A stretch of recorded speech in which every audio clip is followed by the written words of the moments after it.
Hey, it's Joe from VCAM TV Studios, and I'm here to tell you about a piece of lost media that could have changed the history of professional wrestling. This was a television pilot that starred a young Terry Bollea. Well, brother, I can read your mind. Hulk Hogan did make more things than Mr. Nanny, Suburban Commando. You proved to the Hulkster that you're a true Hulkamaniac by renting my new movie, Suburban Commando. And No Holds Barred. Hulk Hogan rips them for keeps in No Holds Barred. Monday at 8 on Channel 11, New York's movie station. And Thunder in Paradise wasn't his first television series. And if you're the kind of person who wants to watch Hulk Hogan act, here he is in his own Christmas movie that you can watch on VHS, being a Nathan Drake-like character in Mackenzie's Island on DVD. Or if you have Vudu streaming, you can watch him tangle with the Three Ninjas. Andre the Giant couldn't stop Hulkamania. Bobby Heenan couldn't, and neither could Ric Flair. But ABC almost did. Could you imagine if Hogan had left during the rock and wrestling era and decided to play second banana on some ABC show? It would be almost like the Attitude Era ending because Stone Cold Steve Austin decided, why wrestle when I could just do my Jake Cage character from Nash Bridges on my own show? Why wrestle The Rock again when I could rescue a chimp? I think he wants his kiss first. I won't tell Caitlin if you don't. So what was the show going to be about? Goldie and the Bears. Following the death of former football player turned private investigator, Red Hawkins, his daughter Goldie and three coaches/players, Mac, Rhino, and Walker, take over his PI business. And the three guys on the series were all going to be ex-Chicago Bear football players. According to IMDb, Goldie and the Bears was released on August 14th, 1984. Having been produced by Warner Brothers. The only existing footage of this show is from a special airing from May 26, 1985. Sunday, it's all new and it's coming at you. Always had good hands. Wrestling champ Hulk Hogan and Stephanie Pharisee in the outrageous comedy Goldie and the Bears. So HBO Max, you know what to do, dude. You hear the people out there? They want Hulkamania on HBO Max. In the world of television, a lot of shows are filmed to potentially be part of the fall season, and not every show gets picked up. Some get held over to January, while others either never get aired, or they get aired during the summer when less people are watching. In the case of Goldie and the Bears, it was supposed to be an hour-long show, so it's a little too short to be called a movie, but a little too long to be a regular sitcom. That's why it's called a special. It means that they spent a decent amount of money to get the project going, but unfortunately they didn't want to spend any more to keep it going. The Hulkster would play Mac McKenna, an ex-football player. Ben Davidson would be cast in the role of Rhino, and that was because Ben Davidson himself was an ex-football player. Ben had already appeared in such diverse films as the 1970 hit MASH and the X-rated classic Behind the Green Door. You are helping send our youth to drugs and hell.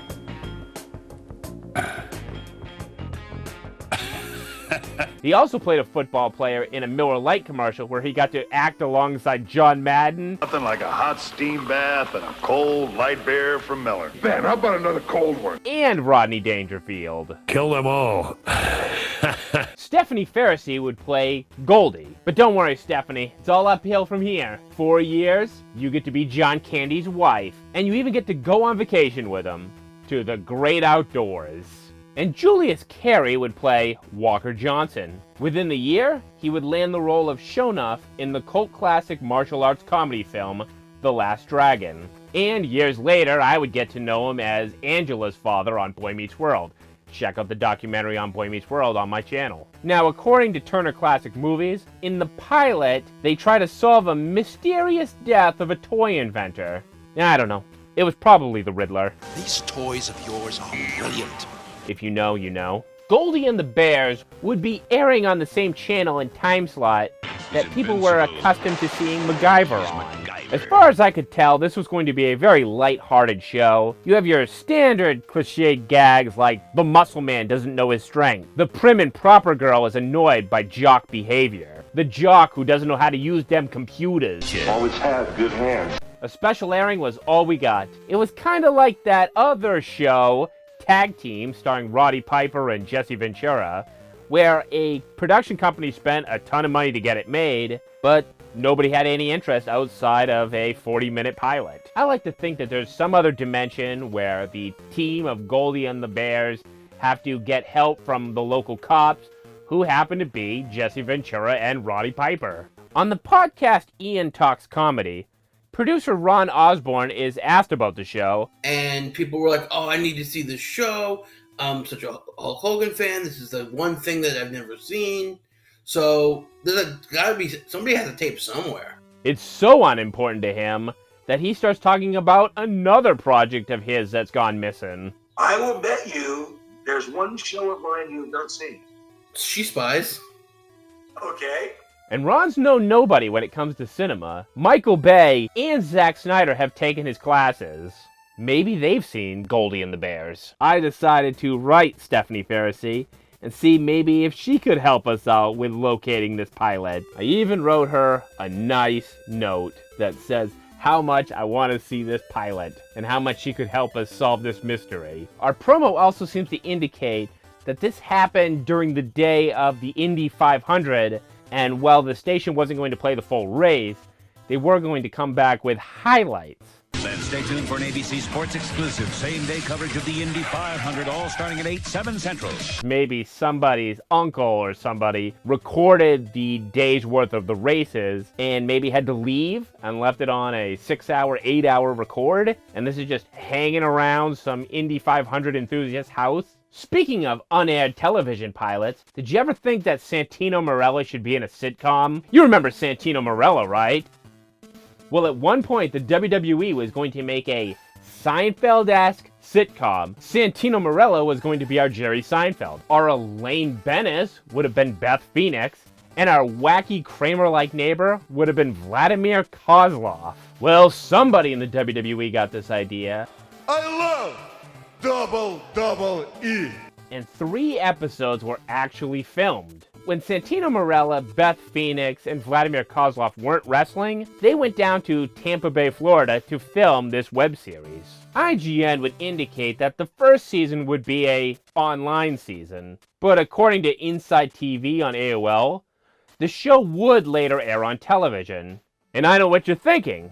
Obviously on USA Network, right after Monday Night Raw. But Executive Vice President at the time, Chris McCumber, wasn't really looking for a sitcom, and he'd take a look at the pilot, but nothing was guaranteed. The Santino Marella Show, as it was going to be called, wasn't going to be your standard wrestler talks in front of a green screen show that was on the .com website.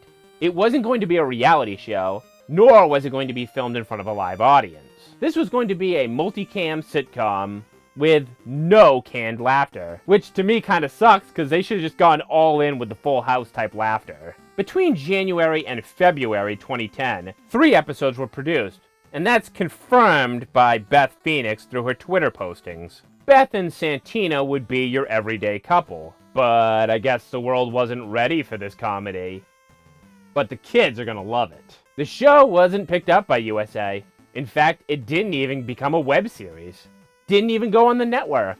When they migrated over to Peacock, nothing there. When they did that series on the network where they'd show unreleased gems of things that you'd never think you'd see, not there either. And they even opened up the vault to show the Tom McGee-Bret Hart match. I think Beth and Santino walked so that the Big Show on Netflix could run. I want it that way. In April 2021, in Beth Phoenix's Icons episode, we finally got to see a clip of what this show would have been. There's no pins in the bed, Santino.